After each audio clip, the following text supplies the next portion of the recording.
بڑے غور کے ساتھ سورہ مومنون کی ان ابتدائی آیات پر غور کرنا چاہیے۔ رب فرماتا ہے قد افلح المؤمنون، تحقیق مومن کامیاب ہو گئے۔ کون سے مومن؟ الذین ہم فی صلاتہم خاشعون، وہ جو اپنی نمازوں میں گڑ گڑانے والے ہیں، خشوع کے ساتھ، عاجزی کے ساتھ، انکساری کے ساتھ، ذوق کے ساتھ نماز پڑھنے والے ہیں۔ والذین ہم عن اللغو معرضون، اور وہ جو بیہودہ باتوں سے منہ پھیرنے والے ہیں، لغویات سے اپنا رخ پھیرنے والے، سنجیدہ لوگ۔ پھر ارشاد فرمایا والذین ہم للزکاۃ فاعلون، جو زکوٰۃ دینے کا کام کرنے والے ہیں۔ پھر فرمایا والذین ہم لفروجہم حافظون، اور وہ لوگ جو اپنی شرمگاہ کی حفاظت کرنے والے، اپنی شرمگاہ کی حفاظت کرنے والے۔ الا علی ازواجہم، مگر یہ کہ اپنی بیویوں پر، او ما ملکت ایمانہم، یا اپنی شرعی باندیوں پر۔ اس زمانے میں جو لونڈی خریدی جاتی تھی اس سے بھی وطی کرنا جائز تھا، اگرچہ اب لونڈیاں موجود نہیں ہیں تو یہ فعل بھی موجود نہیں، سوائے اپنی بیویوں پر یا شرعی باندیوں پر۔ فإنہم غیر ملومین، فرمایا جو یہ کام کرے اس پر کوئی ملامت نہیں ہے، اپنی بیوی کے پاس شرعی طریقے سے جائے یا باندی کے پاس جائے۔ فمن ابتغى وراء ذلك، اور جو آدمی اس کے بعد اس حد سے بڑھے، اس کے سوا کچھ اور کرے جو بندہ، فرمایا فاولئک هم العادون، یہ لوگ حد سے بڑھنے والے ہیں۔ جو لونڈیوں اور باندیوں کے علاوہ، اپنی بیویوں کے علاوہ کسی اور جگہ گندگی کریں، یہ حد سے بڑھنے والے، حدوں کو کراس کرنے والے لوگ ہیں۔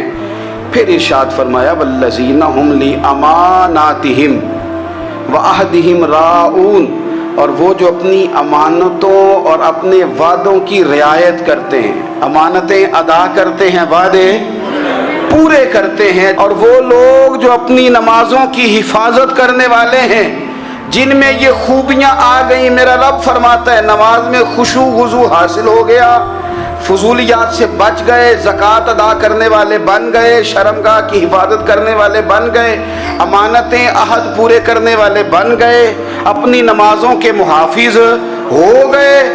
اللہ اکبر، قربان جائیں۔ مالک فرماتے ہیں اولئک ھم الوارثون، یہی لوگ تو وارث ہیں۔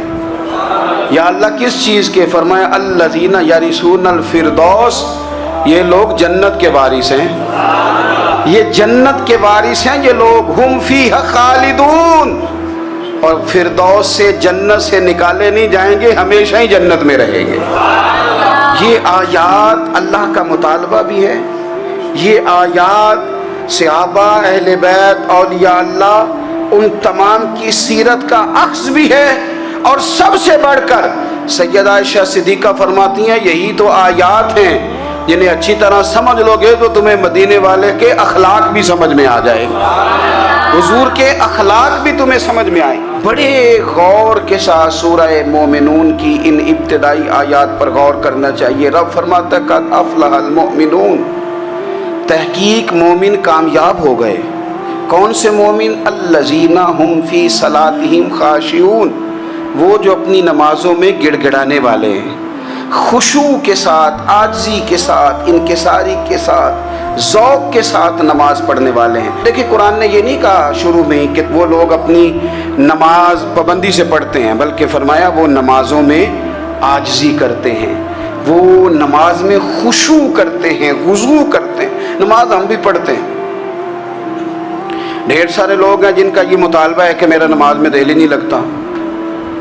پہلی بات تو یہ ہے کہ دل نہ بھی لگے تو نماز پھر بھی پڑھنی ہے، اور دوسری بات یہ ہے کہ دل لگانے کو بھی تو کچھ انسان کے پاس چیزیں ہونی چاہیے نا، کچھ ضروریات ہوتی ہیں۔ سب سے پہلی بات یہ کہ مسئلہ نماز کا نہیں، مسئلہ اہمیت کا ہے۔ آپ نے اللہ تبارک و تعالیٰ کی ذات کی، رب کریم کے جلالت کی جتنی زیادہ اہمیت اپنے دل میں محسوس کر لی، اتنا ہی نماز کی طرف توجہ آپ کی بڑھ جائے گی۔ آپ سادی سی مثال ہے، غور کر لیں، جتنا آپ اپنے استاد کو پروٹوکول دیتے ہیں، جتنی عزت کرتے ہیں، اتنا ہی وقت پہ آپ ان کے پاس پہنچ بھی جاتے ہیں۔ اگر آپ کے دل میں اہمیت نہیں ہے تو آپ ٹال دیں گے، اور جس استاد کی اہمیت ہے اس کے فون کی گھنٹی بجتے ہی فون بھی اٹھایا جائے گا، اور بات پوری مکمل بھی نہیں ہوگی تو کہا جائے گا جیسے آپ کہیں گے، اور جو وقت وہ دیں گے ان سے 10 منٹ پہلے پہنچنے کی کوشش بھی کی جائے گی۔ بس سمجھ لیں دل لگنے نہ لگنے کا مسئلہ نہیں، اہمیت کا مسئلہ ہے۔ آپ جتنی اپنے مالک کی بارگاہ کی اہمیت سمجھ لیں گے اتنا ہی وقت پہ مسجد آئیں گے، اتنا ہی شوق سے نماز پڑھیں گے۔ دوسری بات، نماز کے ترجمے پہ غور کریں۔ آپ یقین کریں اگر نماز کا ترجمہ ہمیں آ جائے نا تو ہمیں تو یوں لگے کہ ہم تو اپنے مالک کی بارگاہ میں عرض و معروض کرنے حاضر ہوئے ہیں۔ یہ سورہ فاتحہ ہی دیکھ لیں آپ، حضور فرماتے ہیں، رب فرماتا ہے سورۃ فاتحہ آدھی میری ہے آدھی میرے بندے کی ہے۔ جب اس نے کہا الحمدللہ رب العالمین الرحمن الرحیم مالک یوم الدین ایاک نعبد و ایاک نستعین، جب یہاں تک وہ لفظ کہتا ہے تو یہ حصہ میرا تھا۔ اس نے اپنے رب کی تعریف کی، اور جب کہا نا اس نے اہدنا الصراط المستقیم، اب بندے نے التجائیں شروع کر دی۔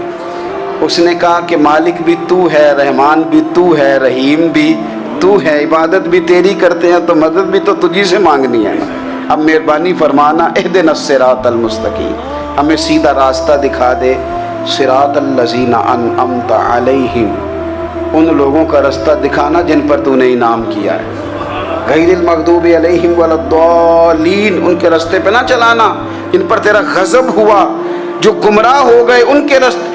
تو نماز میں جب ترجمے پر آپ کا غور ہوتا ہے تو آپ کا تو دل خود بخود لگ جاتا ہے، شوق بڑھ جاتا ہے آپ کا۔ تو اتنی چیزیں ہم زندگی میں یاد کرتے ہیں، تو اگر ترجمہ بھی نماز کا یاد کر لیں اور پھر شوق سے پڑھیں تو آپ یقین کریں طبیعت کھنچی چلی آئے گی۔ ہمارے یہاں کچھ لوگ نماز پڑھتے ہیں پر بڑی لاپرواہی سے پڑھتے ہیں، کبھی ادھر دیکھتے ہیں کبھی ادھر دیکھتے ہیں، کبھی بال سہلاتے ہیں، اور میں نے دیکھا ہے سجدے جا رہے ہیں تو سیانے سیانے بندے کبھی کپڑے کو چھیڑ رہے ہیں کبھی جگہ کو چھیڑ رہے ہیں۔ میرے نبی کریم صلی اللہ تعالی علیہ وسلم نے فرمایا ان لوگوں کا کیا حال ہے جو اپنی نماز میں نظریں آسمان کی طرف اٹھاتے ہیں، رکوع سے اٹھے تو اوپر دیکھنا شروع کر دیا، کیا حال ہے ان کا۔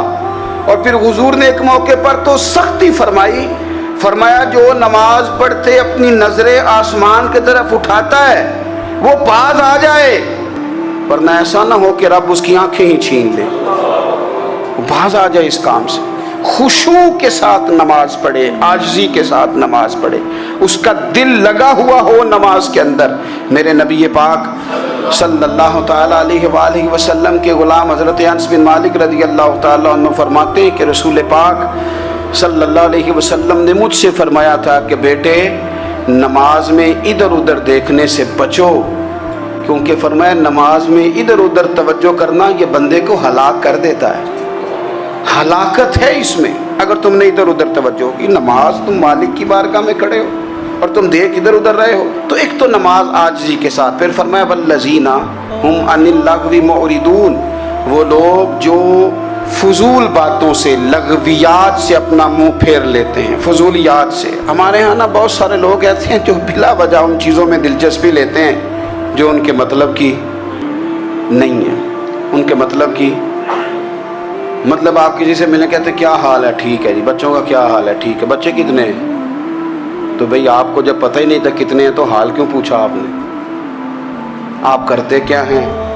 آپ کا بڑا بھائی کیا کرتا ہے، چھوٹا بھائی کیا کرتا ہے، ابا جی کیا کرتے ہیں؟ بھئی آپ کے مطلب کی بات نہیں، آپ مطلب کی مقصد کی بات کریں، بے مقصد باتوں میں الجھنے کی ضرورت نہیں ہے۔ دیکھیں اپنا ادارہ میں چلاتا ہوں، اپنا گھر آپ چلاتے ہیں، اپنی ڈیوٹی آپ کرتے ہیں، آپ کو زیادہ بہتر پتہ ہے کہ آپ اپنا گھر کیسے چلا رہے ہیں، مجھے زیادہ بہتر پتہ ہے کہ میں مدرسہ مسجد مجھے زیادہ بہتر پتہ ہے، اس کے اندر کون سی اصطلاح کس طرح کرنی ہے یہ مجھ سے زیادہ بہتر کوئی بندہ جانتا نہیں۔ اب ہم کیا کرتے ہیں جب ہم دوسرے کے کام میں مداخلت کرتے ہیں تو دو نقصان ہوتے ہیں، ایک تو اس کے ساتھ ہمارا رائے کا اختلاف ہو جاتا ہے، اور دوسرا ہمارے اپنے بہت سارے کام رہ جاتے ہیں کیونکہ ہماری توجہ ہی دوسرے کی جانب تھی، اپنے بڑے سارے کام رہ جاتے ہیں۔ اس لیے بہت ساری ایسی چیزیں ہیں جن میں بلا وجہ کوئی مقصد نہیں۔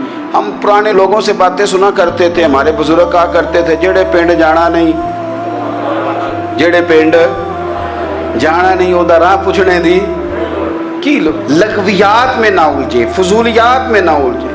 یعنی ٹو میں رہنا، ٹو میں